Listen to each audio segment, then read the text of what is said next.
Domuz fermasında işler 3 kişi. Kıpçak gün yaşayan Ivan Rusev 16 yıl çalışıyor burada.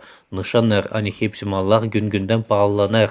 Bu üzere köyde lazım kendi çiftçilik malları olsun. Bu pek önemli.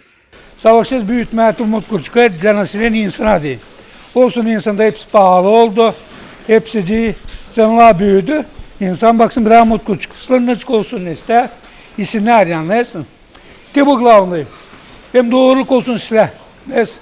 Kolxozda var 275 domuz. Kıpçak köyün domuz fermasının başı Pyotr Tabunşik anladır. Hani bu zanaat değil kolaylardan. Ama kendi işini adamlar bilirler. İşimiz bizim belli. Çocuklar уже, можно сказать, pensiya çıkacaklar 1-2 yıldan sonra. İşlerini biliyorlar. Sabahleyin kalkıyorlar 5'te. Çekirdeği işle paklamaktan. Önce deme Gagavuz dilinde de kırnaklama. Sonra уже doyuruyoruz. Pyotr Tabunşik nişanladı. Hani büyüdülmüş domuzlar satılacak insana. Bugünkü günde var 189 motkurcuk.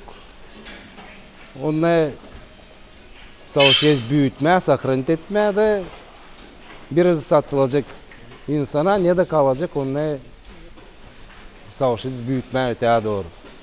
Kıpçak köyün Pobeda kolxozunda var domuz fermasından gari inek hem koyun ferması da. Ama yıldan koyunlar bakma daha zor.